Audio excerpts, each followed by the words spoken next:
Bienvenue à cette édition du Mérite panafricain. Deux sujets au menu. D'abord le Mali et la grogne de plus en plus des populations contre l'amunissement, on dirait même le temps du divorce.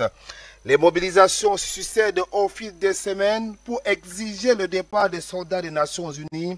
Mobilisation à la paix des organisations de la société civile qui exigent que face à l'insécurité que vit le pays, l'amunissement n'a rien apporté de concret, au contraire, et que beaucoup de choses peuvent être dites sur la présence de cette mission en territoire malien.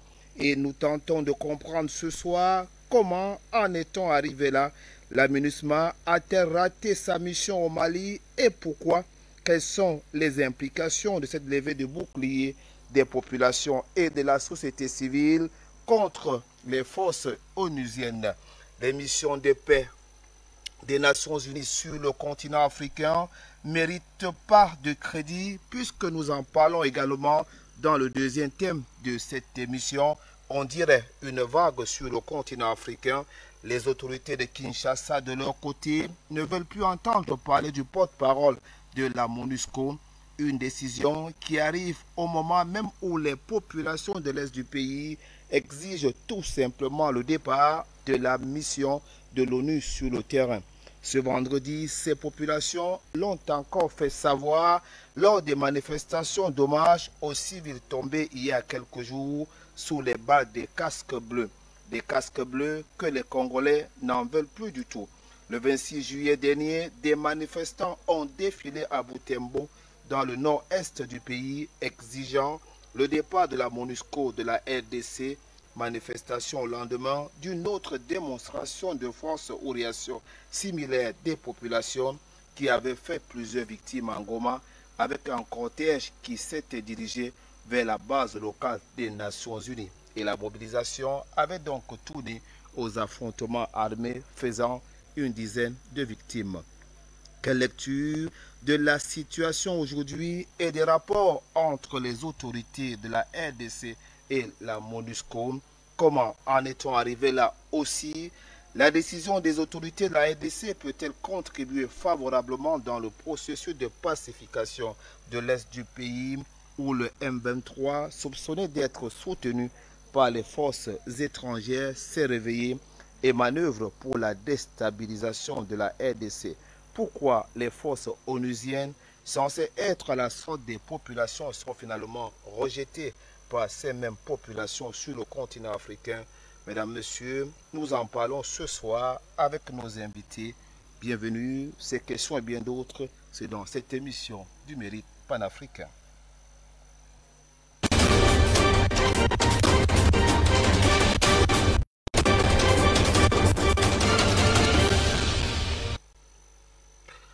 Merci pour votre fidélité à la chaîne de télévision panafricaine Afrique Média.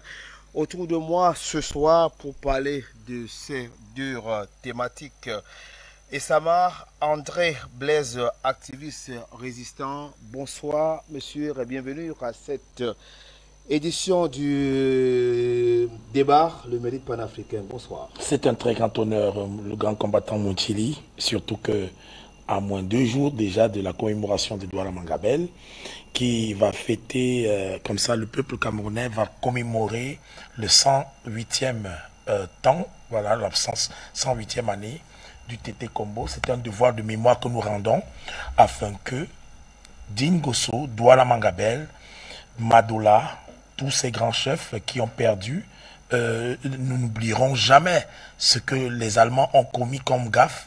Il était interdit à 17 h d'être à Bounandjo pour toute personne qui vivait au Cameroun. Nous sommes dans les années 1914. C'était une interdiction faite par l'impérialiste, notamment M. Gustave Nachtigal. Je rends hommage donc à tous nos pères en les remerciant d'être morts pour nous, assassinés par l'Allemagne criminelle qui doit réparer. Et il faut qu'il repart parce que on ne va pas passer le temps à demander aux Allemands, comme on a vu, on a essayé de demander à Emmanuel Macron. On ne demande plus. On exige cette fois-ci qu'il y ait des réparations. La pagode de la maison de Douala Mangabel doit connaître des réparations. La vie des enfants de notre pays mérite également d'être digne.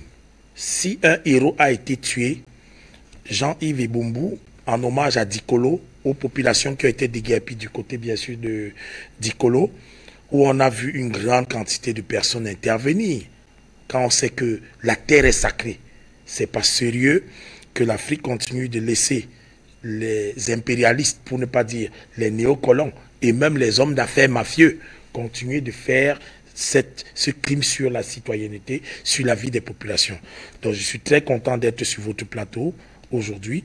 Nous espérons qu'en mettant le monument de Douala Mangabel que j'ai fait fabriquer, qu'ils ne vont pas m'interpeller. Mais s'ils m'interpellent, c'est déjà ma maison la prison. Je n'aurai pas pitié. Je vais entrer en prison pour avoir déposé le monument de Douala Mangabel, le Tété Combo.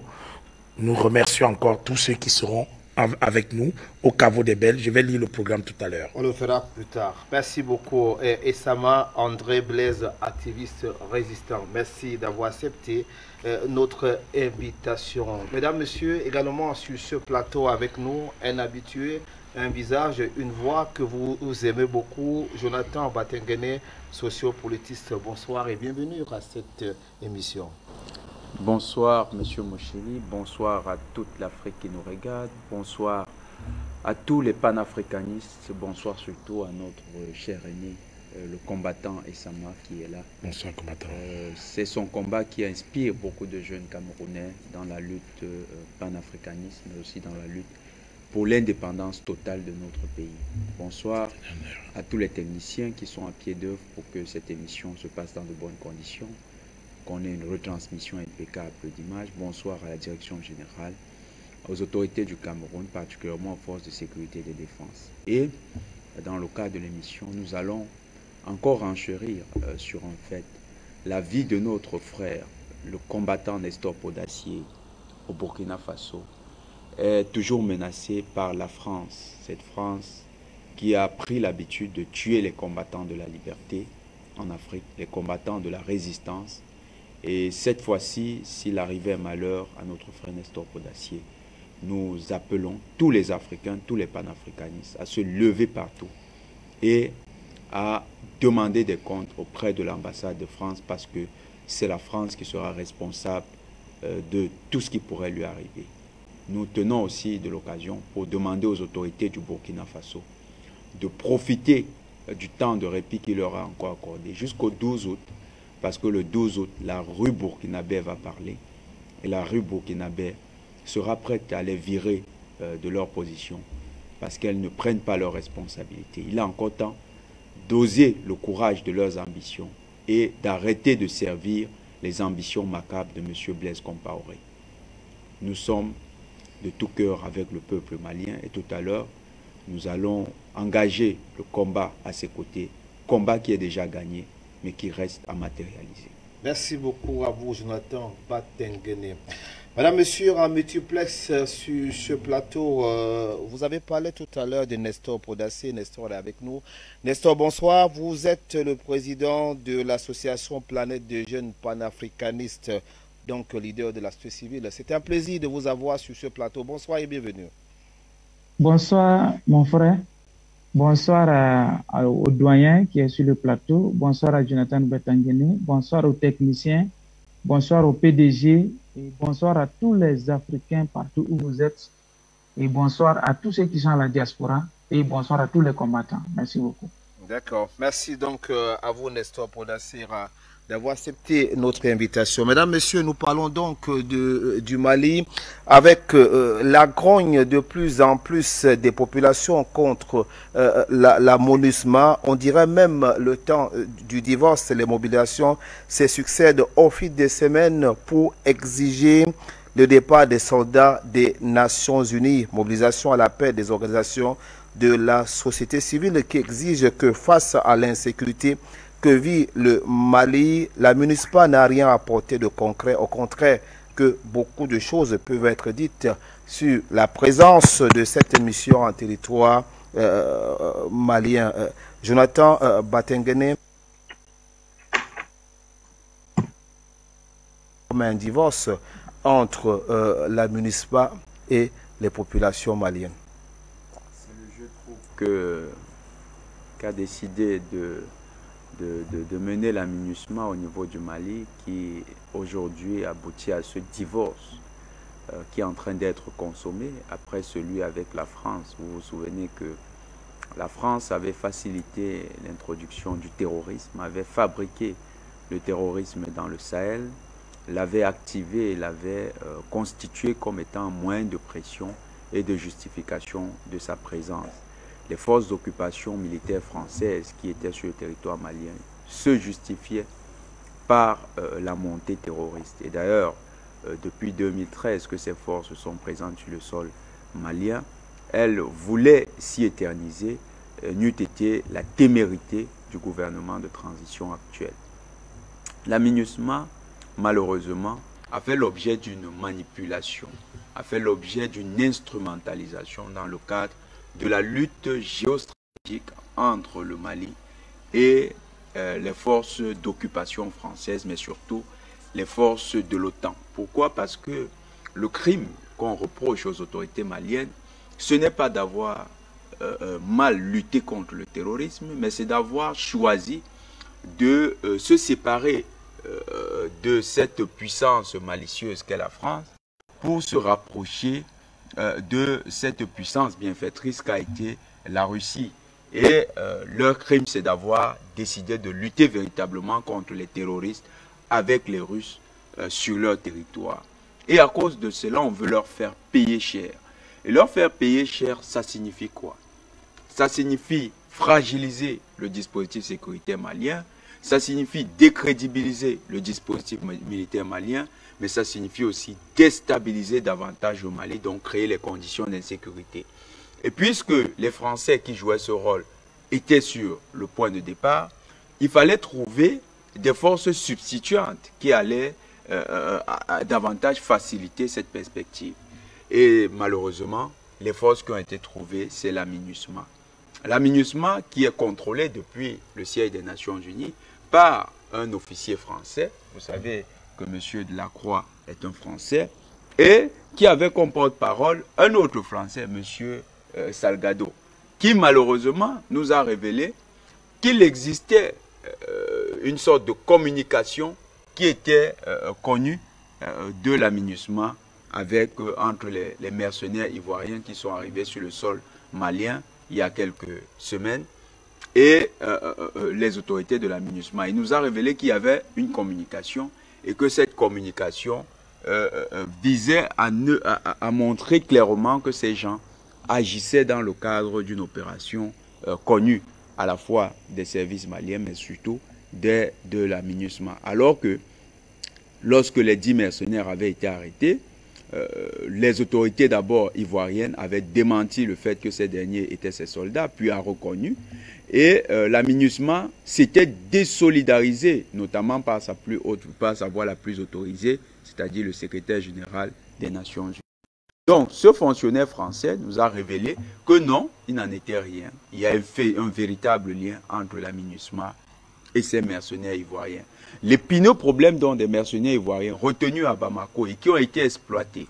Et donc aujourd'hui, les résultats de l'exploitation aboutissent à des prises de décision assez radicales de la part de Bamako, fait que la MINUSMA se retrouve dans le feu dans le cœur du cyclone.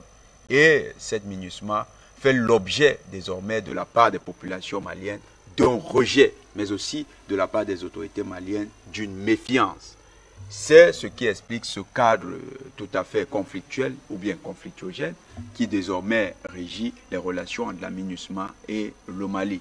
Cette MINUSMA, malheureusement ou bien heureusement pour les Maliens, est très décriée et les populations maliennes n'entendent plus faire leur sécurité avec la MINUSMA. D'autant plus que l'aggravation du terrorisme sur le territoire malien s'est passée avec la présence de la MINUSMA. Donc, pour les Maliens, c'est à quoi bon avoir une mission qui ne permet pas de résoudre la question terroriste? À quoi bon avoir une mission qui ne vise pas véritablement à sécuriser les territoires du Mali? Vous savez que si la MINUSMA, son rôle, c'est d'apporter la stabilisation et la paix, quand les terroristes allaient tuer, massacrer les populations maliennes, la MINUSMA n'a jamais riposté pour apporter la sécurité à ces populations qu'elle était censée protéger. Donc, la MINUSMA a failli également dans ses missions, au-delà du rôle trouble qu'elle joue en facilitant ou bien en se constituant désormais en partie prenante contre les autorités maliennes. La MINUSMA n'a pas pu atteindre les objectifs qui lui étaient assignés.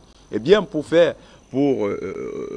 tout à fait rejoindre le point de vue qu'a souvent émis le ministre Abdoulaye Maïga lors de son point de presse, il disait souvent que la France n'avait pas atteint ses objectifs en matière de partenariat sécuritaire avec le Mali.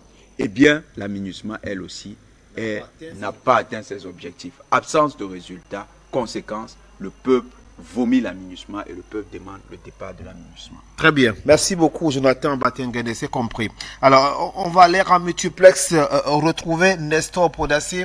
Alors, Nestor, est-ce que vous aussi, vous pensez que la MINUSMA a failli dans sa mission ou ses missions? Si oui, pourquoi et même comment? D'abord, merci pour la parole que vous nous donnez, parce que actuellement nous sommes constamment menacés et chaque jour on nous envoie des espions, que ce soit à la maison comme au service. Mais nous savons que nous allons gagner parce que l'ennemi tremble déjà. Donc c'est pour dire à chacun de nous, on ne doit pas baisser les bras. Ce que nos grands-parents ont commencé comme lutte, nous devons l'achever. Si aujourd'hui les Congolais sont contre la MONUSCO, les Maliens disent à la MINUSMA de dégager, c'est leur plein droit. La MINUSMA doit dégager, c'est normal parce que la MINUSMA est au Mali avec beaucoup de milliers d'hommes pendant des années, depuis 2014, je pense, même c'est 2013, jusqu'à aujourd'hui, il n'y a pas de résultat. Les terroristes ne font qu'augmenter du jour au lendemain et ce qu'ils font, on ne voit rien de résultat dessus. Mais chaque jour, ça ne fait que se dégrader, se dégrader, se dégrader. Alors, qu'est-ce que nous avons compris? Nous avons compris que c'est une force d'occupation, c'est une force de pillage organisée par l'ONU et ses complices. Raison pour laquelle la jeunesse malienne dit « ça suffit comme ça, il faut partir ». La jeunesse congolaise dit « ça suffit comme ça, il faut partir ». Donc, manifester notre ras-le-bol, c'est parce qu'on en a marre qu'on dit « ça suffit, partez de chez nous ». Sinon, en réalité, on ne devrait même pas les demander de partir. Ils devaient partir d'eux-mêmes parce qu'ils ne font plus l'affaire. Ils sont là que pour des choses qui ne vont pas avec la logique. Ils disent qu'ils sont une force de paix. Mais ils sont là et il n'y a pas de paix. Donc, qu'est-ce qu'on fait? Il faut demander à la MINUSMA, à la MONUSCO de partir. Et partout où les missions onusiennes se trouvent, il faut les demander de partir. Parce que tant que ceux-là sont quelque part, vous n'aurez jamais la paix. Raison pour laquelle je pense que ceux qui manifestent ont le plein droit de le faire. C'est les mêmes forces d'occupation que nous demandons aujourd'hui au Burkina Faso de partir. Et c'est devenu maintenant notre péché de lège. Donc maintenant, nous sommes devenus une cible pour la France. Donc la France a dit que nous qui avons organisé le blocage de leur convoi, nous allons affaire avec vous, avec eux.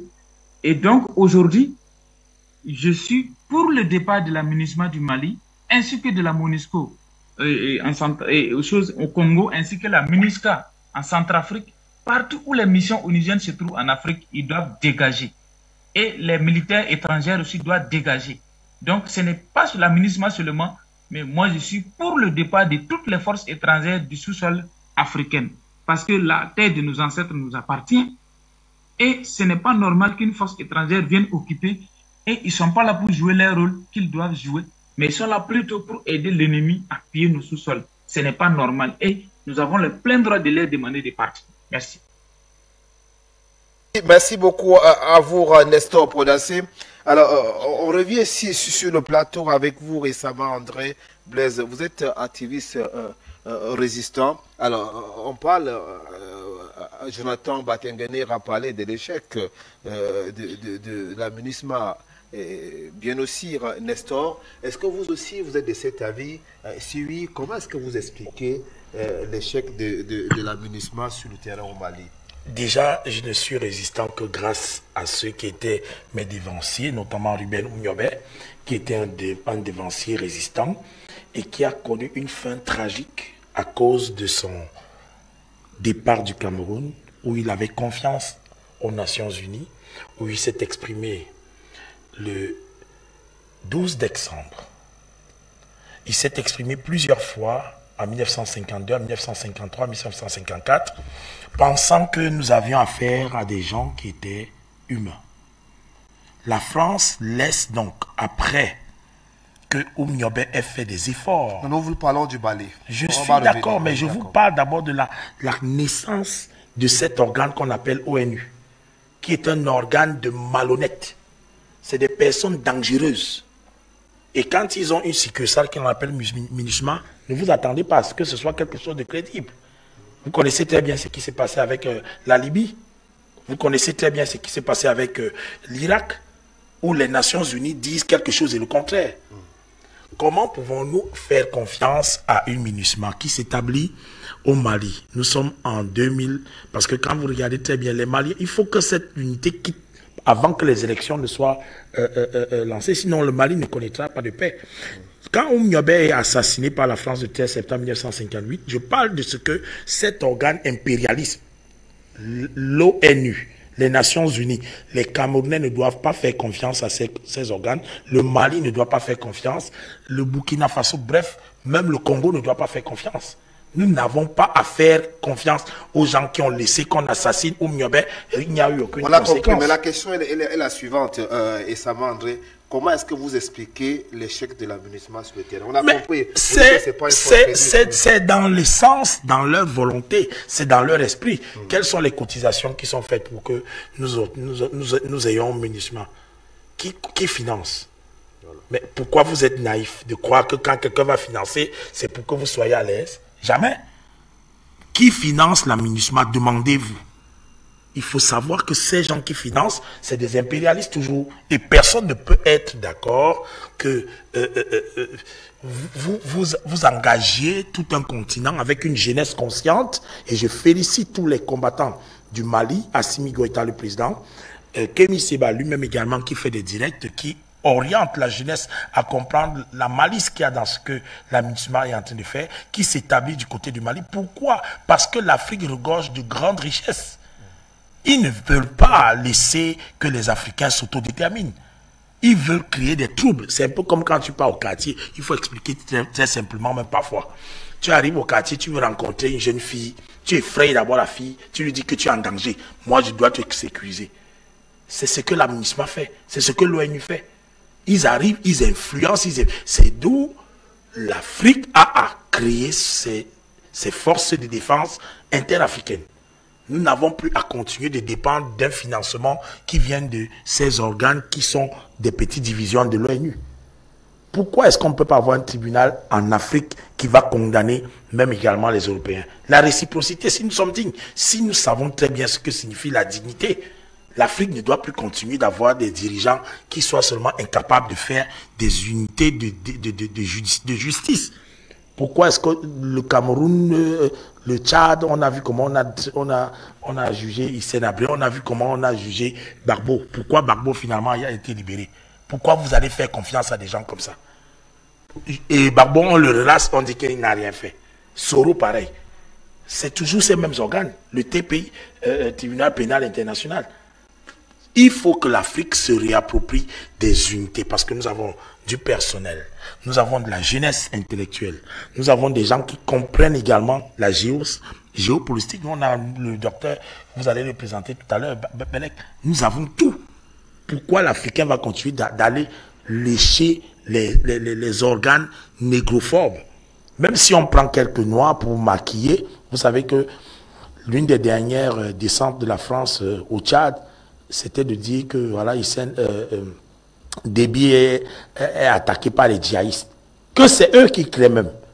Ils viennent, ils disent que non, comme il est attaqué là vraiment, et c'est eux qui tirent encore sur Déby. Je rends hommage à une Française qui a sorti une chanson et je demande à tous les Africains d'aller sur YouTube, de taper « Refusons la France-Afrique ». Cette jeune Française doit être accueillie ici à Afrique Média. Nous devons accueillir cette femme parce que c'est une jeune Française. La citoyenneté française a déjà évolué. Ils ne veulent plus que nous soyons continuellement imbécilisés par ceux qui sont des prétentieux. Comme Emmanuel Macron arrive un peu partout dans les pays africains. Il continue dans cette volonté paternaliste, impérialiste de faire croire qu'ils peuvent venir nous apprendre des leçons. Qui sont-ils? C'est nous qui sommes la patate qui avons accepté d'être mangés crus. Moi, je ne peux pas faire confiance à quelqu'un. J'ai les problèmes avec mon voisin. J'appelle encore quelqu'un qui a rêvé depuis longtemps. Colonisation, c'était eux. Esclavage, c'était eux. On s'attend à quoi? C'est nous qui sommes naïfs. Apprenons à commencer à voir que entre voisins, des groupes purement régionaux africains, on se met ensemble et on commence à défendre également nos intérêts, notre dignité. Voilà, l'Afrique continue d'avoir 15 pays sur les 54, 56, 55 qui utilisent le franc CFA. Ça participe toujours de cette volonté des impérialistes qui, quand Emmanuel Macron arrive, il ne veut pas que l'Afrique se libère. Il a lancé un discours, oh, si les Africains veulent, ils se libèrent du franc CFA. Mais pourquoi quand il arrive à Yaoundé, il n'a plus parlé de ça? Il n'a plus évoqué ça. Hachim Bembe. Je comprends du Mali. Oui, j'en parle parce que ça a un lien. La duperie, l'hypocrisie. Il ne faut pas faire semblant. Nous sommes avec une MINUSMA qui ne va même jamais être installée en Afrique. Si les Africains sont conscients. Si nous sommes conscients, ces gens, quand vous commencez à regarder, c'est des chômeurs. C'est des chômeurs qui n'ont pas, parce que le Mali a également ses forces internes. Est-ce qu'on va laisser un voisin venir avec les casques bleus? Pourquoi les casques bleus là ne parlent pas intervenir là-bas du côté de l'Ukraine? Mais oui, allez, oui, demandez à ceux qui partent là-bas intervenir. Oui, quand il y a les problèmes aussi en Europe là-bas, et il y en a, pourquoi est-ce qu'ils ne peuvent pas aller là-bas? Donc le moins cher, ce sont les Africains.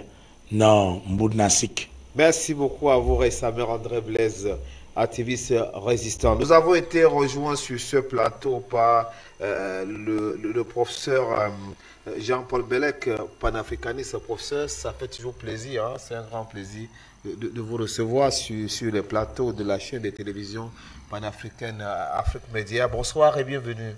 Bonsoir Boubacar, bonsoir Blaise. Bonsoir professeur, Bonsoir, très content. Ça va? Et puis bonsoir à Jonathan Batangele, bonsoir à tous les téléspectateurs du mérite panafricain et chef d'État, bonsoir à l'équipe technique et merci de m'avoir invité une fois de plus. Désolé pour le retard, veuillez m'en excuser. D'accord, vous êtes sur le plateau, professeur. Alors, professeur, dites-nous un peu, comment est-ce que vous, à votre niveau, vous comprenez aujourd'hui pratiquement le divorce prononcé entre les populations maliennes et la MINUSMA? Je crois que l'intitulé même pose problème parce que MINUSMA, c'est une mission multidimensionnelle pour la stabilisation du Mali. Alors, multidimensionnelle, il y a combien de dimensions là-bas là? On ne sait même pas que c'est vague. Donc, on tire à gauche, on tire à droite, on va à gauche, on va à droite, dans ce match, je ne sais pas quoi. C'est très vague, multidimensionnel, mais c'est. Ensuite, de stabilisation. Donc, ils ne sont pas là pour déloger les djihadistes. Ils sont là pour fixer les choses en l'état et imposer des négociations forcées au gouvernement malien. Donc, par exemple, le premier plan qu'ils ont proposé à Alger, là, qui n'était pas favorable aux Maliens, en fait. Ça menait plutôt à terme vers la partition du Mali. Vous voyez, donc dès le départ, c'est mal engagé. Hein. Mais je signale qu'avant la MINUSMA, il y a eu la MISMA. Et ça, c'était une mission sous-régionale qui, au départ, était dirigée par un général nigérian, mais qui n'a duré que 6 mois. Elle est arrivée en même temps que Serval, pratiquement. Donc, c'est une affaire de jour. Soit ils sont arrivés le même jour, les deux sont arrivés à la deuxième semaine de janvier 2013. Donc, mais Serval a duré un peu plus d'1 an et demi, alors que MISMA a duré, on va dire, 6 mois. Voilà. Et je me souviens qu'à l'époque, la MISMA, et la première MINUSMA qui a eu lieu aussi, il y a une première MINUSMA, il y a plusieurs MINUSMA en fait, enfin je les reconduites avec différents généraux qui commandaient. Et la première MINUSMA même luttait contre les djihadistes, en tout cas la MISMA a lutté contre les djihadistes, ils ont eu quand même quelques pertes, effectif de 9000 soldats environ. La MINUSMA, elle commence autour de 7000, elle monte, elle en est presque à 15 000 et est poussée aujourd'hui. Donc c'est énorme, mais pour pas grand chose.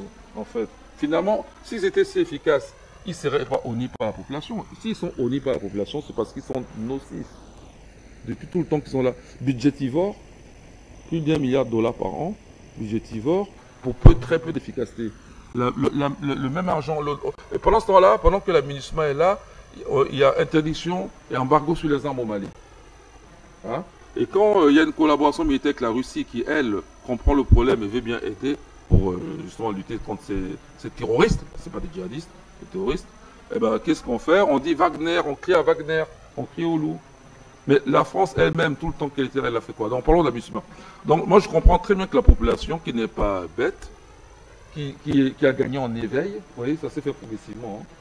Voilà, faire partir IBK, faire appel à la transition, les militaires qui rejoignent le mouvement, donc ça fait la transition actuelle. Et finalement, maintenant demander le départ de la MINUSMA, après avoir fait partie de l'ambassade de France aussi. Tous ces gens qui sont nocifs, qui n'apportent rien de bon. Tout à l'heure, il y aura un second sujet qui est connexe, toujours en Afrique.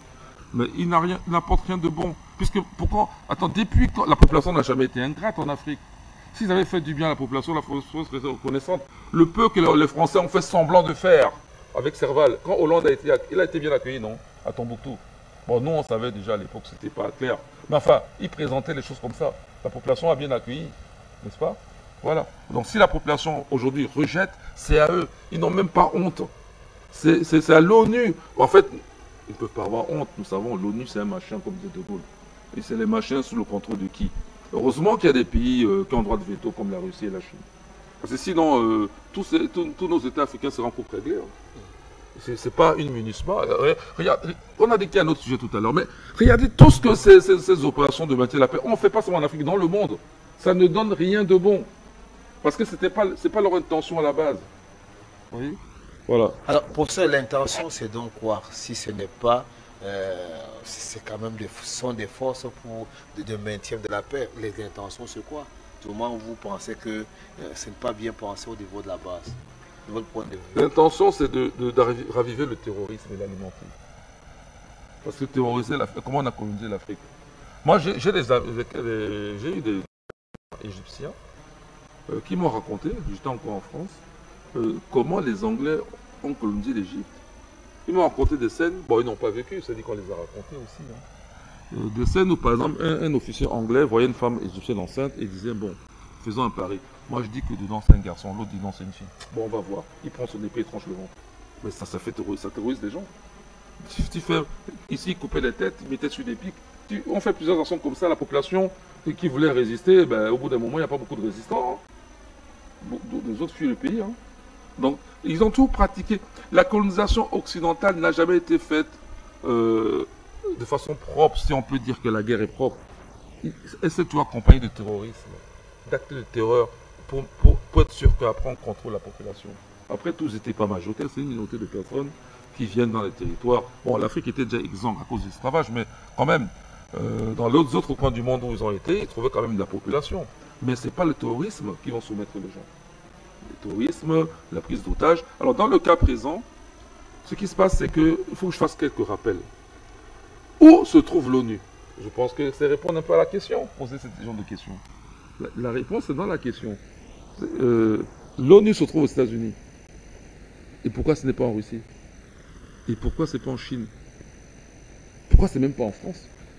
D'ailleurs, pourquoi les annexes de l'ONU ne sont pas en Afrique? Parce que l'UNESCO est une annexe de l'ONU, mais c'est en France. Pourquoi c'est dans les pays occidentaux? Il y a d'autres annexes en Suisse. Pourquoi ce n'est que dans les pays occidentaux? Moi, je n'ai jamais entendu qu'il y avait une annexe de l'ONU en Russie. Pourtant, la Russie est une puissance mondiale qui siège même qui a droit de veto aux Nations Unies. Il n'y a pas de telles institutions en Chine. Pourquoi? La Chine, c'est quand même le pays le plus peuplé du monde. En Asie, simplement, c'est la région du monde la plus peuplée. Pourquoi il y a ces institutions sur l'Occident? Alors, je rappelle que le siège de l'ONU est un don. Même si après, il a fallu rajouter des moyens. Mais le terrain, là, c'est les Rockefeller. C'est Rockefeller qui donne son terrain pour l'ONU. Et vous savez qu'on dit que la main qui donne est au-dessus de la main qui reçoit. Alors, il a donné ça. Et personne n'a jamais vérifié qu'est-ce qui était en dessous. Et surtout, cette terre-là, à l'origine, elle n'appartient pas à ces gens-là. Puisqu'il y a eu changement de la géographie humaine. Les États-Unis, au départ, ce sont les Amérindiens. Donc la terre que Rockefeller donne à l'ONU, vous voyez, c'est même ça commence sur une injustice. C'est une terre amérindienne. Au nom de quoi lui donne ça à l'ONU, qui est une institution soi-disant internationale. Vous voyez, dès le départ, il y a la tromperie. Et Charles Pasqua, français, il disait que les promesses n'engagent que ceux qui y croient. Ceux qui ont cru aux promesses de paix, aux promesses d'une justice au niveau mondial qui serait encadrée par les Nations Unies et leurs institutions, eh bien, ils se sont trompés. Parce que même une puissance mondiale comme la Russie souffre vis-à-vis de l'ONU. Vous avez des pays comme Israël. Combien de condamnations Israël a reçues à l'ONU, à l'époque où l'ONU pouvait encore condamner? Parce que je doute qu'aujourd'hui, il y en a même une possible. Parce que dès qu'on fait quelque chose aujourd'hui, on dit antisémitisme. Et dès qu'on dit antisémitisme, c'est la terreur, tout le monde a peur parce qu'on ne veut pas passer pour un antisémite, bien sûr. On n'en est pas. Donc, bon, alors, mais Israël n'a jamais respecté une seule résolution. Et il n'y a jamais eu de contraintes sur Israël, alors que dans d'autres pays, on va imposer des contraintes. Vas-y, excuse-moi, vas-y. Jusqu'à installer, jusqu'à forcer les Africains à accepter. Et surtout quand ils savent qu'il faut influencer sur certaines personnes qui ne sont pas légitimes. On se rend compte, c'est ce qui se passe. Mais quand ils trouvent des gens, des garçons en face, comme Assimi Goïta ou nos militaires qui, vraiment, nous leur disons courage. Courage à toute cette force qui, aujourd'hui, a été soutenue par la population pendant plus de 7 mois, plus de 8 mois déjà. Mais si la population n'avait pas soutenu nos militaires, je ne suis pas sûr que le Mali serait encore en train de tenir. En tout cas, on en parlera tout à l'heure. Voilà. Alors, pour ça, vous avez fini très rapidement. Oui, je chute. Merci Blaise. Je vous en prie. C'est pour dire que, ce qu'il dit est juste, c'est pour dire que ces organisations, on doit en mettre un terme. Soit en les quittant, mais ce n'est pas recommandé. Je vais dire pourquoi. Parce que l'expérience humaine a montré que là, il y a beaucoup de monde. Si tu quittes, ils vont comploter, ils peuvent comploter contre toi. Alors que quand tu y es, tu as quand même un œil dedans. Mais le mieux, c'est dénoncer le lieu où se trouve l'ONU. Donc délocaliser l'ONU, ramener ça ailleurs. À défaut, créer d'autres institutions qui admettent un monde multipolaire. Sachant que l'ONU, ça sera seulement une question. C'est-à-dire que nous, maintenant, on est conscient que c'est pour aller faire de l'espionnage. Ce n'est plus là-bas que se prendront les décisions. On ne peut pas continuer dans un siège donné par un Rockefeller qui lui est un usurpateur, puisque ce n'est pas un terre de ses ancêtres, c'était les Amérindiens. On ne peut pas continuer avec une institution, soi-disant internationale, mais dans laquelle les États-Unis, c'est eux qui imposent leurs lois. D'ailleurs, c'est truffé de micros. Hein. Mais comme ça aux États-Unis, c'est truffé de micros états-uniens. Et j'aimerais dire autre chose. Les États-Unis, c'est l'État le plus terroriste de la planète. Et c'est dans cet État qu'on a mis l'ONU. Pourquoi je dis ça? Guerre du Vietnam. D'abord, guerre de Corée. Guerre du Vietnam. Irak. Afghanistan. Libye. Et j'en passe. Et on a vu alors la paix là. Même en Libye. Merci. On va. Merci. J'espère que vous avez. Donc, l'ONU, je pense que c'est quelque chose de dépassé. Oui. Avec un siège aux États-Unis. C'est quelque chose à délocaliser, à mettre ailleurs. Et cette fois-ci, s'assurer que les institutions sont bien gérées dans la vision des mondes multipolaires. D'accord, merci beaucoup. Monsieur Saman, on vous donnera la parole tout à l'heure. Je sais que vous voulez de prendre encore la parole. Alors, permettez que Jonathan Batengene prenne la parole. Alors, Jonathan, dites-nous un peu. Alors, la MINUSMA, c'est quand même l'une des plus importantes forces de maintien de paix des Nations Unies, avec un effectif de près de 15 000 militaires. Alors, comment est-ce que on peut quand même aussi, hein, je voudrais, parce que le but aussi c'est d'expliquer, de faire comprendre aussi, d'amener les téléspectateurs à comprendre ce qui se passe sur le continent africain. Comment est-ce que on peut vraiment expliquer, on a parlé du divorce, l'inefficacité de votre point de vue, hein, l'inefficacité de la MINUSMA sur le terrain. Alors, est-ce que aussi on ne peut pas aussi voir de l'autre côté les populations maliennes qui n'ont pas suffisamment contribué dans la lutte contre le terrorisme? Est-ce qu'on peut pas aussi évoquer la complexité même de la menace terroriste? Donc, ce seraient tous ces éléments-là qui justifieraient la montée du terrorisme. Quelque part, disons que ce serait le cas. C'est un raisonnement par l'absurde. Mais revenons un peu dans des configurations concrètes de la MINUSMA. MINUSMA, il y a quand même les Allemands qui sont partis de la MINUSMA. Vous avez les Allemands, vous avez quelques autres nations européennes, vous avez des forces africaines qui sont parties de la MINUSMA. Eh bien, je vais prendre un exemple qui va un peu être évocateur. Le 2 août, il y a quelques jours, les autorités allemandes décident de payer une rançon un citoyen allemand a été enlevé par les groupes armés terroristes. L'opération de paiement de la rançon exclut les forces armées maliennes. Or, vous savez que déjà dans le cadre de la réalisation d'une mission des Nations Unies, il faut coopérer avec l'État hôte, l'État qui accueille la mission. Et les autorités allemandes, dont les forces font partie de la MINUSMA, vont se retrouver à aller payer la libération de cet otage. Son nom, Georges Lang. Georges Lang. Et en dehors du paiement de la rançon, vous savez ce qui se passe? Non, allez-y. Ils vont donner aux terroristes ils vont remettre aux terroristes, ça faisait partie des revendications, un important matériel militaire, sans informer le gouvernement malien. On parle d'un événement qui s'est produit le 2 août. Alors, peut-être, s'il faut être pessimiste, on dira que les autorités maliennes n'ont pas la capacité de maîtriser la sécurité. Certainement, même ce ressortissant allemand a été kidnappé du fait de l'insécurité grandissante. Eh bien, faisons aussi le bilan des opérations de l'armée malienne depuis le 19 juillet 2022. Le communiqué a été publié hier par les autorités maliennes, donc hier le 4 août. Alors, depuis le 19 juillet, les autorités maliennes ont réussi à arrêter près de 15 terroristes. Les autorités maliennes ont aussi réussi à neutraliser près de 9 terroristes, et ont réussi à détruire à arrêter 32 motos et un important matériel de guerre. Ça, c'est des opérations qui se sont produites dans le secteur centre, autour de la ville de Sokolo, à l'est, autour de la ville de Tessalit, et dans le sud du Mali.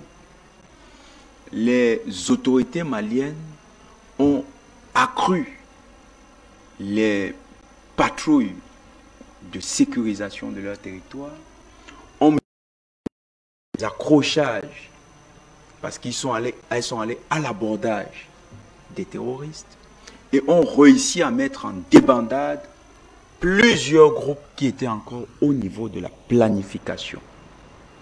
Si bien que dans le secteur centre à Sokolo, des opérations ont même anticipé au niveau des bases logistiques où était stocké simplement le matériel terroriste. Vous voyez un peu cette situation? L'Allemagne, partie de la MINUSMA, préfère aller discuter directement de la libération des otages, alors que pendant les opérations, c'est bien de le dire, les autorités maliennes ont réussi à faire libérer des otages. Des otages. Donc, les autorités maliennes connaissent des résultats sur le plan militaire. Il n'y a rien qui remet en question leur capacité à maîtriser le théâtre des opérations militaires et donc de ramener la sécurité. Mais vous avez un pays membre de la MINUSMA qui décide d'outrepasser, de faire abstraction même de l'État malien et va discuter directement avec les terroristes, l'Allemagne. Ça veut dire quoi? Ça veut dire que certains pays des nations de la MINUSMA veulent à tout prix décrédibiliser et mettre en difficulté l'armée malienne. Décrédibiliser parce que refuser de collaborer avec l'armée malienne, c'est donner l'impression que cette armée est inefficace. Or, vous avez ce bilan qui date simplement du 19 juillet jusqu'au 3 août. Lorsque un bilan de moins d'un mois. Tout à fait élogieux. En moins d'un mois, vous allez remarquer également que le niveau d'attaque au niveau du Mali a considérablement chuté. Pendant ce temps, tout à l'heure, le professeur Mbelek a posé certains points qui amenaient quand même à s'interroger sur la crédibilité des partenaires du Mali. Les États-Unis, qui sont le pays qui abrite le siège des Nations Unies, les États-Unis, qui sont une sorte de garant de la sécurité mondiale, publient le 3 août, à partir du site de leur ambassade, la note suivante. Toutes les populations, tous les ressortissants états-uniens sont priés de quitter le Mali parce qu'il y a un risque imminent d'attaque terroriste sur ce territoire. Or, vous avez le bilan que je viens de donner depuis le 19 juillet, qui est tout à fait élogieux et parle en faveur des forces des armées maliennes. Vous voyez qu'avec ces signaux, l'action des partenaires comme l'Allemagne, l'action des partenaires comme les États-Unis, le garant de la sécurité mondiale, vous avez tous ces éléments qui montrent clairement qu'il y a des partenaires qui veulent à tout prix vendre du Mali une image qui est négative. Mais en plus coopèrent, parce que ce qu'a fait l'Allemagne, c'est un acte carrément de coopération avec les terroristes. Leur donner de l'argent, c'est du financement de terrorisme. Leur donner du matériel militaire, c'est de l'équipement des terroristes. Et donc, c'est prendre part activement à la déstabilisation du Mali. Et vous savez, ce genre de partenaires au sein de la MINUSMA, maintenant l'interrogation logique, c'est comment faire confiance à de tels partenaires. Le Mali tire les conséquences logiques d'une situation qui est tout à fait alambiquée, mais une situation qui est construite pour déstabiliser sa gouvernance, mais surtout déstabiliser son État. La MINUSMA, au-delà de ce que nous avons proposé dans notre premier jet, c'est-à-dire échec, facilitation de la pénétration des mercenaires comme les mercenaires ivoiriens, donc complicité dans la déstabilisation du Mali, la MINUSMA a des actes actuels qui montrent clairement que beaucoup de pays membres de cette force ne jouent pas franc jeu avec le Mali. Les États-Unis, qui sont les garants de la sécurité mondiale, qui sont un des garants au sein du Conseil de sécurité des Nations Unies, demandent à leurs ressortissants de quitter le Mali, alors que actuellement on voit que le Mali est en train de retrouver sa sécurité. Donc vous avez ces actions-là qui montrent clairement que la MINUSMA n'est plus une force neutre. C'est une force utilisée pour de sombres desseins. Et les acteurs qui constituent la MINUSMA se constituent beaucoup plus comme étant des forces hostiles, des éléments ennemis du peuple malien et des autorités maliennes. Dans un tel contexte, les populations maliennes qui identifient très clairement une force hostile sont en droit de rejeter cette dernière, sont en droit de demander le départ de cette dernière, sont dans leur droit de dénoncer l'action chaotique de cette dernière sur leur territoire. La MINUSMA est effectivement dans cette situation. La MINUSMA est en train de perdre ce qu'on appelle la légitimité d'intervention sur le territoire malien. Merci. Même si légalement, du point de vue de la juridiction internationale, elle peut avoir des droits. Mais là encore, il faut le dire, l'Organisation des Nations Unies n'est que la conséquence de l'ordre international créé au lendemain de la Première Guerre mondiale. Les 14 points proposés par Woodrow Wilson, qui était le président des Nations Unies, des États-Unis, avaient entre autres, la question de la création d'une organisation qui devait s'occuper de la paix mondiale. Et parmi ces points, Woodrow Wilson demande que désormais le système mondial repose sur ce qu'il appelait l'ordre juridique international, ce qu'on appelle aujourd'hui le droit international, qui n'est en rien une construction progressive et évolutive, comme on tend à l'enseigner dans les facultés de sciences politiques, mais plutôt une construction géopolitique des États-Unis dans le cadre de la domestication de la vie internationale. Donc, même l'ordre international juridique, qui justifie la présence de la MINUSMA, n'a en fait qu'un ordre international qui est à la solde des ennemis actuels du Mali, dont les États-Unis se constituant comme l'un des premiers ennemis du Mali parce que le Mali est un allié fiable de la Russie. Merci beaucoup à vous, Jonathan Batengene. Alors, Essama, André Blaise, avec votre permission, je voudrais accueillir un autre habitué de ce plateau, un visage, une voix, mesdames, messieurs, que vous aimez bien sur les antennes de la télévision panafricaine Afrique Média.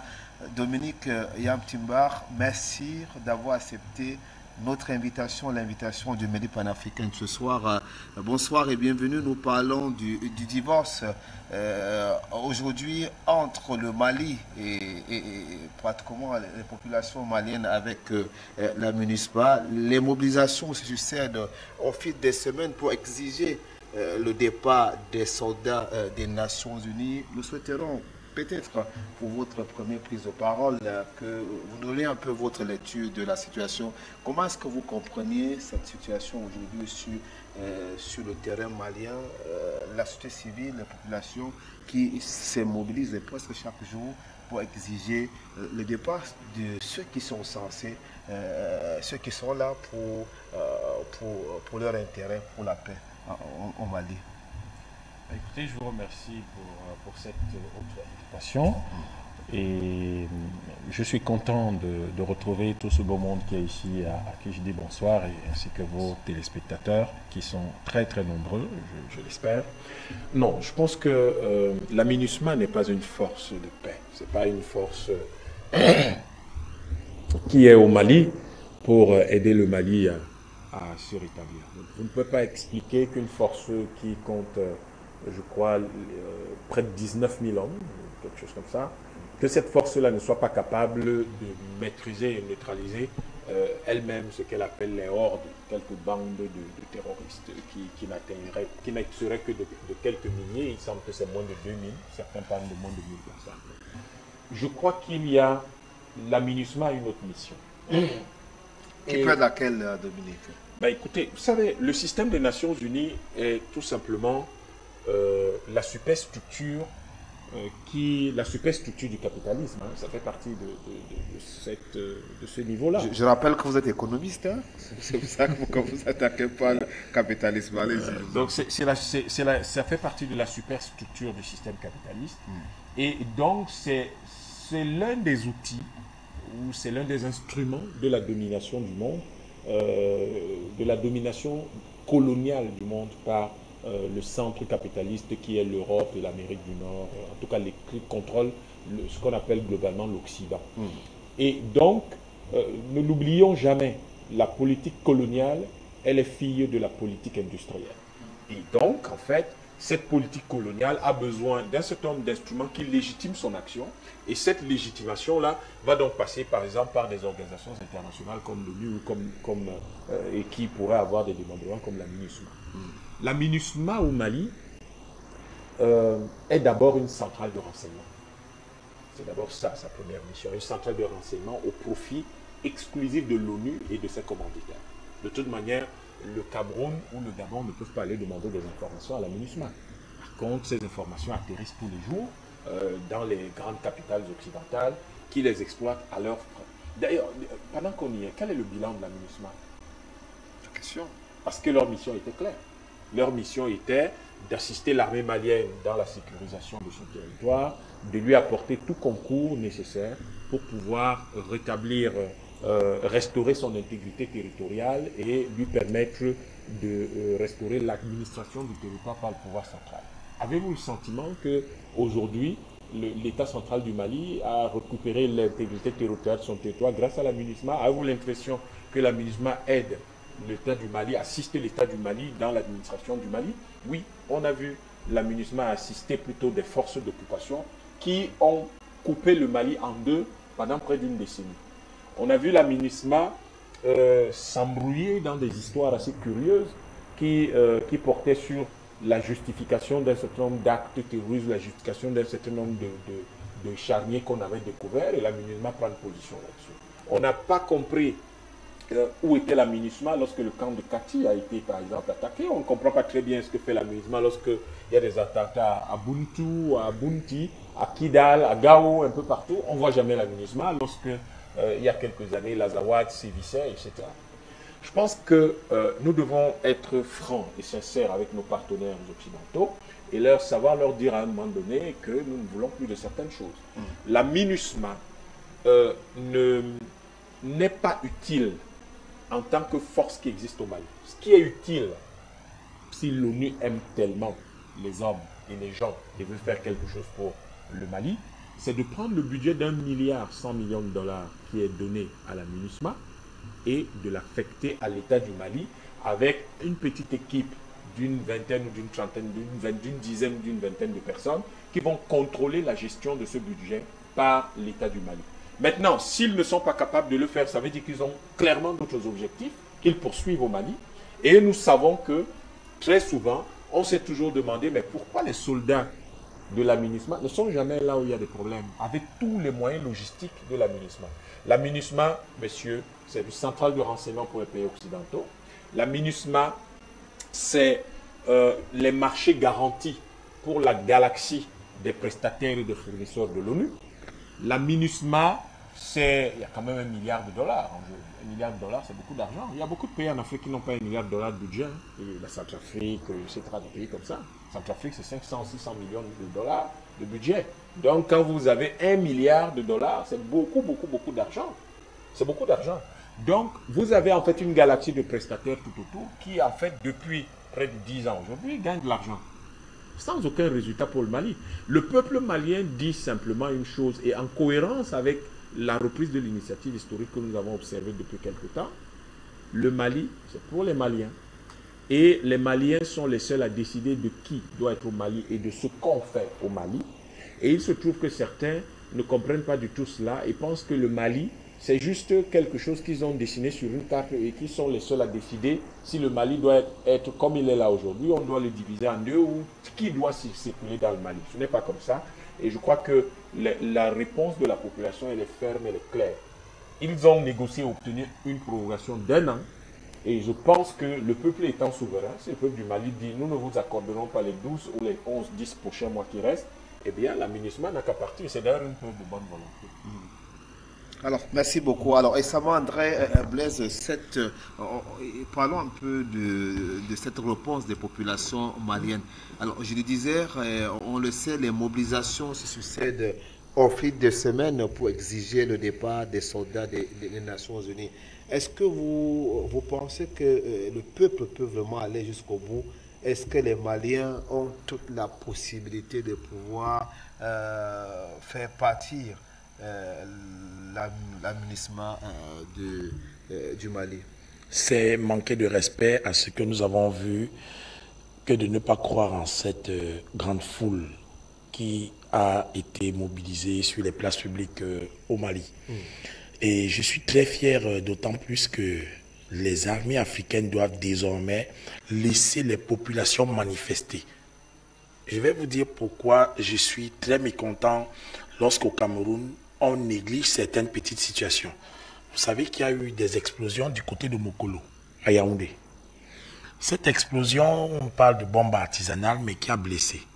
Et parfois, on veut faire peur à la population, mais nos forces de défense, je m'adresse également aux renseignements, doivent prendre très au sérieux de laisser le peuple parfois manifester contre les égarements de certains impérialistes. Parce que ces affaires d'attaque pour faire peur à la population, que la population ne soit pas capable de manifester, c'est enlever une certaine quantité de cœur que les enfants peuvent dire, bon, nous on ne veut plus de vous. Il faut bien que l'Afrique atteigne ce niveau où les populations ont le droit de manifester publiquement. Et c'est cet entraînement qu'il faut que les dirigeants acceptent, et surtout ceux qui sont les administrateurs, je parle des préfets, des sous-préfets, des maires, des agents de la société civile. Nous devons pouvoir entrer dans le cadre des manifestations encadrées. C'est une obligation pour l'Afrique, sinon nous allons nous retrouver en train d'être esclavagisés à nouveau.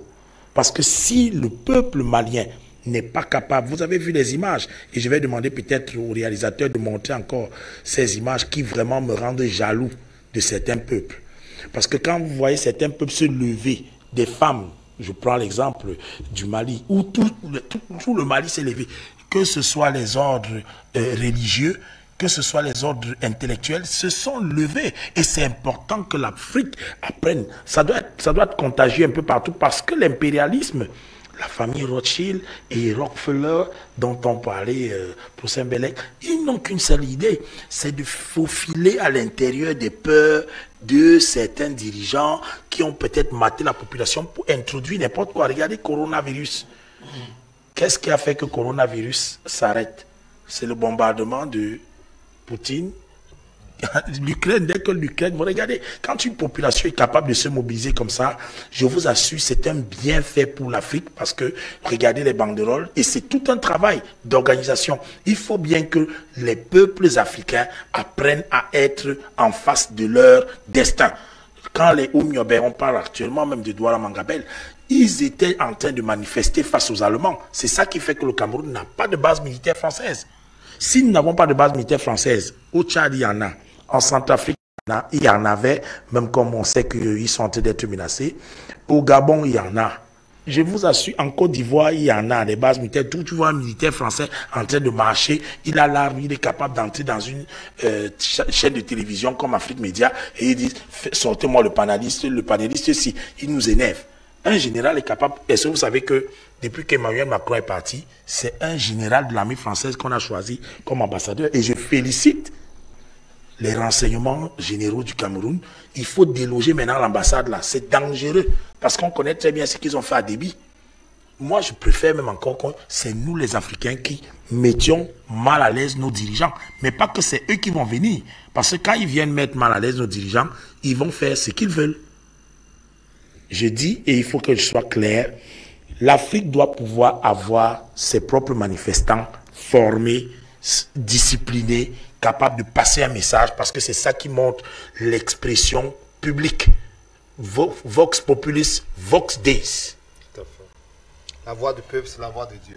Merci beaucoup à vous. Alors, on va aller à Métier-Place retrouver Nestor Podassé. Nestor, j'imagine que vous êtes toujours avec nous.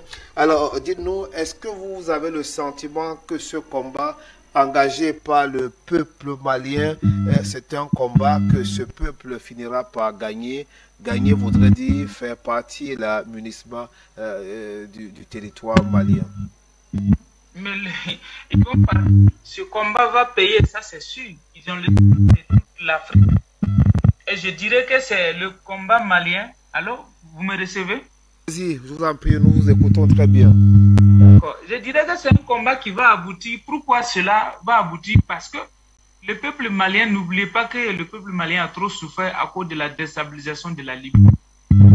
Donc, le président Amadou Toumani Touré ATT avait dit en son temps, la chute de Kadhafi, c'est une source d'instabilité générale pour toute l'Afrique de l'Ouest. Et nos chefs d'État valets locaux en son temps, qui étaient des pantins de la France-Afrique, n'ont pas compris le message d'ATT. Parce que je me rappelle très bien, c'est Blaise Compaoré qui était la première personne à aller saluer les rebelles à Benghazi. Donc, aujourd'hui, le peuple malien se lève pour dire l'aménagement n'a qu'à partir. Pourquoi l'aménagement doit quitter le Mali? Et pourquoi le peuple malien doit gagner cette victoire de vie et de mort? Si vous engagez un combat contre l'impérialisme et vous freinez, ils vont vous exterminer un à un. Donc, le combat est déjà engagé. Nous n'avons plus le droit de reculer. Donc, j'ouvre une petite parenthèse pour donner mon témoignage par rapport à cela. Parce que nous sommes tous dans le même élan avec le peuple malien. Mais je vous assure que je reçois des menaces sur mon WhatsApp tous les jours. Des menaces de mort. Je suis allé informer les services de sécurité de notre État qui m'ont dit que... Mais ils savent que... parce qu'eux n'ont pas assez de moyens de renseignement pour pouvoir savoir d'où les menaces viennent, mais d'être beaucoup prudent. Parce que Paris peut commanditer ma mort étant même en France. Tant qu'eux ne soient au courant. Et nous avons vu cela en avril avec notre camarade du Niger. Et donc, c'est pour dire que leur plan est vaincu au nom de nos dieux, de notre Dieu Tout-Puissant et au nom de Jésus et au nom de nos ancêtres. Donc, c'est pour dire que la France ne pourra rien nous faire.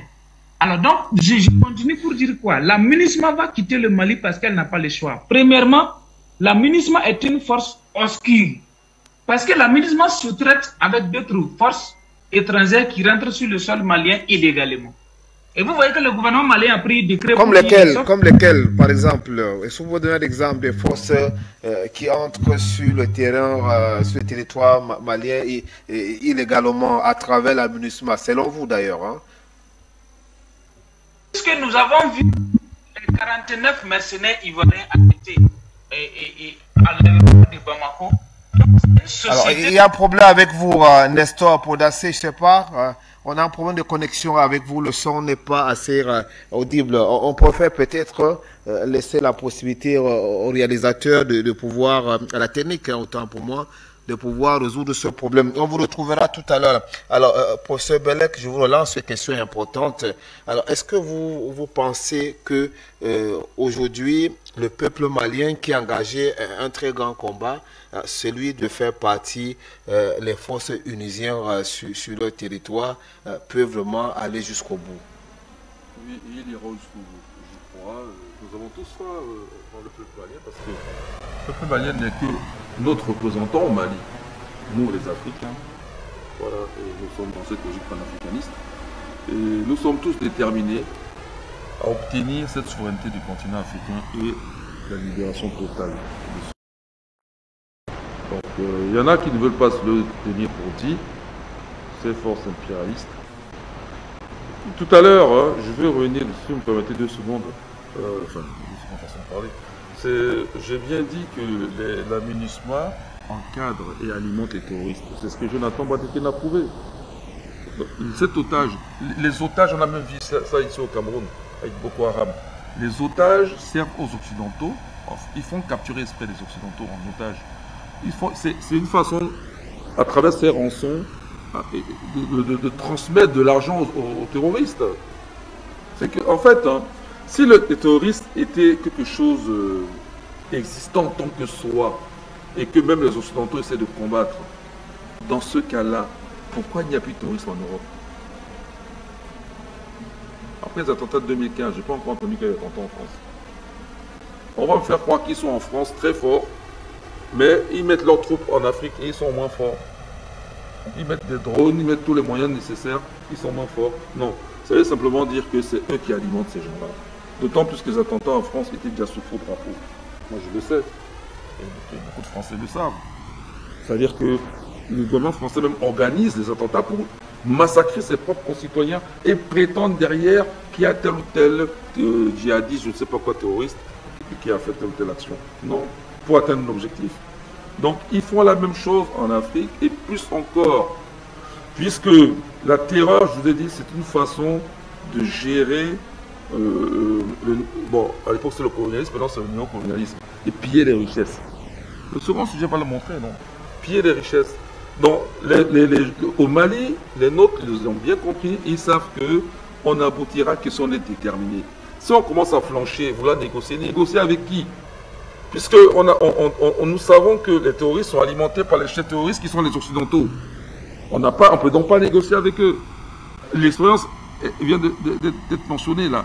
Les Allemands, la part MINUSMA de l'Allemagne va négocier directement avec des terroristes, soi-disant pour libérer un otage. Et ils ne le font pas savoir au gouvernement malien de transition.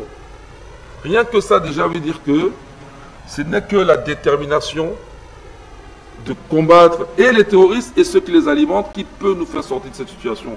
On ne peut pas continuer à faire les dupes dans lesquels, un côté, on dit qu'il y a des terroristes à combattre, de l'autre côté, on fait confiance à ceux qui les alimentent. Nous n'avons pas de partenaires, nous n'avons pas d'amitié, il n'y a rien, tout ça c'est l'hypocrisie. L'Occident est un ennemi déclaré de l'Afrique. Je parle des gouvernements occidentaux, pas des peuples. On s'entend. Voilà, et il faut que cela soit dit et bien compris. Mais les Maliens, eux, le savent déjà. D'accord, on va aller suivre pour ça. Voilà, il y a le deuxième thème qui nous attend. Alors, Jonathan Batengene, alors, aujourd'hui, nous avons un peuple malien qui est décidé, hein, à travers les populations, à travers la société civile, à faire partir les soldats des Nations Unies. Alors, une mobilisation qui se succède au fil de semaines. Il n'y a pas très longtemps, on a suivi les autorités prendre une décision très ferme, hein, contre le responsable même de l'aménagement au niveau du Mali. C'est comment j'ai envie de comprendre aujourd'hui. Aujourd'hui, quelles sont pour vous les implications de cette levée de boucliers de population et de la société civile contre les forces onusiennes? Pratiquement, on va vers quel avenir? Le ras-le-bol est généralisé. C'est une situation de pourriture qui s'est enlisée progressivement. On arrive là au pic. Les populations sont à bout. C'est comme on dit souvent, vous en avez marre. On a tellement supporté la MINUSMA avec ses faiblesses, absence de résultats, connivence avec les mercenaires ivoiriens, connivence avec les terroristes. Tout à l'heure, le docteur Yama même expliqué renseignements sur les capacités à la fois de l'État malien et les faiblesses de cet État. C'est devenu une force qui crée la nausée au sens de Dostoïevski. C'est une force qui donne la nausée. C'est une force qui amène au rejet collectif. Ce qu'on observe avec la population malienne, c'est le sentiment d'une population qui est abusée, qui a été abusée. Elle a fait confiance. Vous savez, quand vous êtes dans le malheur, vous recherchez une solution de manière prioritaire, mais parfois aussi de manière désespérée. Et la première perche qu'on vous tend, vous lui faites confiance, vous vous dites, voilà enfin une solution qui se présente. C'était ça, quand aujourd'hui on tire sur ces deux opérations, Barkhane, qui était avant Serval, et la MINUSMA qui était avant la MISMA. C'était ça, cette perche qui était tendue au peuple malien, à qui on disait, votre armée n'atteint même pas 20 000 hommes. Vous savez qu'en 2012, 2013, il n'y avait même pas 20 000 soldats dans l'armée malienne. On leur dit, voilà, on vous apporte Barkhane. Oh, ils disent, oh, la France, la grande France, comme disait Sarkozy, De Gaulle. Oh, cette France des Lumières, cette France qui, et comme dira finalement Choguel Kokala Maïga, le Premier ministre, là, cette France les a lâchés en plein vol. Une déception, la première, consommée. Ça a donné lieu à ce divorce violent, brutal, qui a été médiatisé et suivi ici, épisode après épisode. Il y a cette deuxième déception, la MINUSMA. Cette force qui a été une force porteuse d'espoir, qui est devenue une force porteuse de désespoir, mais surtout porteuse de calamité. Parce que désormais, elle-même se constitue en force hostile. Le peuple malien, c'est du ras-le-bol. C'est ça le ras-le-bol du peuple malien. S'il faut emprunter à Jean Ziegler la haine raisonnable du peuple malien vis-à-vis de la MINUSMA, elle s'explique par tout ça. Le rejet de la MINUSMA, c'est tout ce que nous venons de décrire. D'accord, merci. Alors, est-ce que c'est possible, docteur Dominique Yamtimba, que la MINUSMA reprenne quand même la main? Est-ce que c'est possible? Je pense qu'ils vont essayer. Ils vont essayer. Ils l'ont essayé d'ailleurs. Hein, avant la session de l'ONU, il y a eu une action assez curieuse de la MINUSMA qui allait offrir 20 millions de francs CFA à un village pour un projet agricole, une coopérative de femmes. Parce qu'ils ont très bien compris que si vous avez les femmes dans vos poches, vous pouvez très facilement obtenir le consentement de leur mari parce qu'elles vont jouer les avocats. Et ils vont peut-être pas réussir, mais ils vont essayer. Ils vont essayer pour quelle raison? Ils vont essayer parce que je vous ai dit que il y a une galaxie de prestataires autour de la MINUSMA. Il y a 1 milliard en jeu.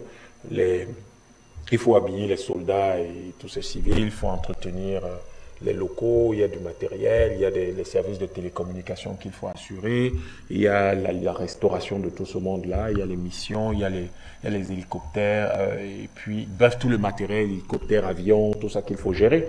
C'est autant de prestataires qui tournent autour et ça rapporte beaucoup d'argent.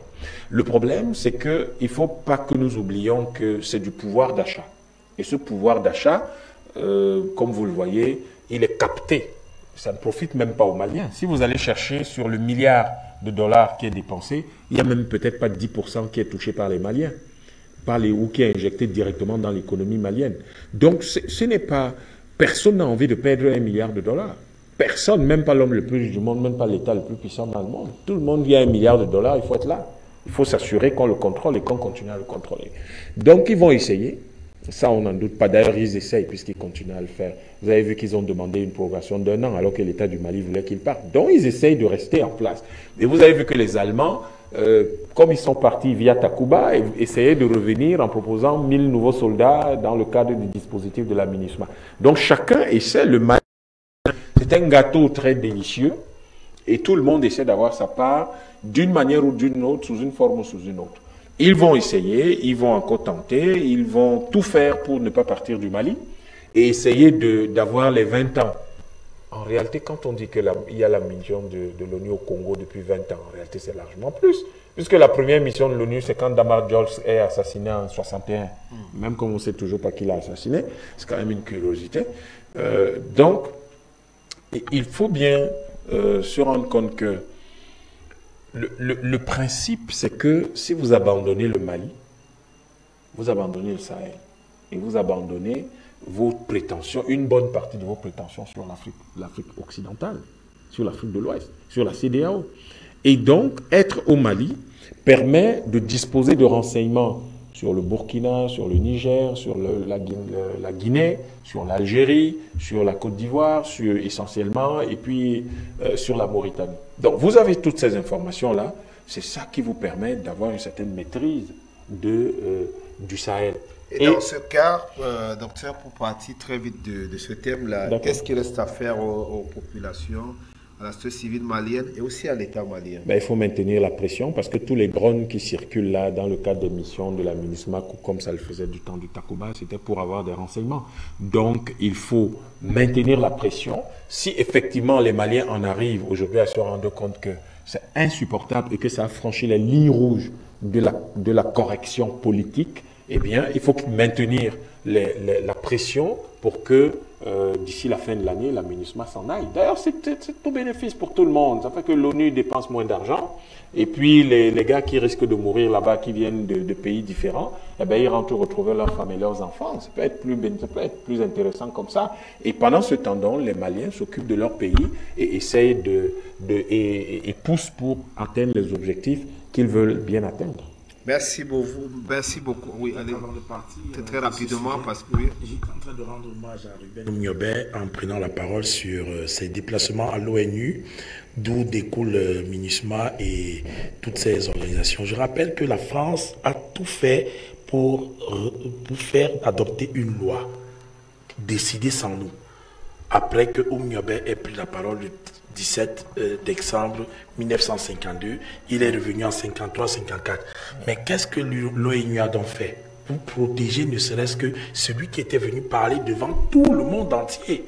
Cette ONU, il faut le dire, c'est des mafiosos. Et je crois que les Camerounais doivent, à partir d'aujourd'hui, ne plus jamais, et je dis tout Africain, ne doit plus jamais faire confiance en ces OMS, ONU, Banque mondiale, FMI, Fonds de misère, s'autodéterminer devient la règle, comme le Mali est en train de le faire. Et les pays africains doivent se soutenir entre eux. Voilà. Il faut le dire. Voilà, c'est très bien. Les pays africains doivent se soutenir entre eux et nous devons créer un marché des forces juridiques, tout ce qu'il y a avec. Voilà, c'est entendu. Merci beaucoup donc.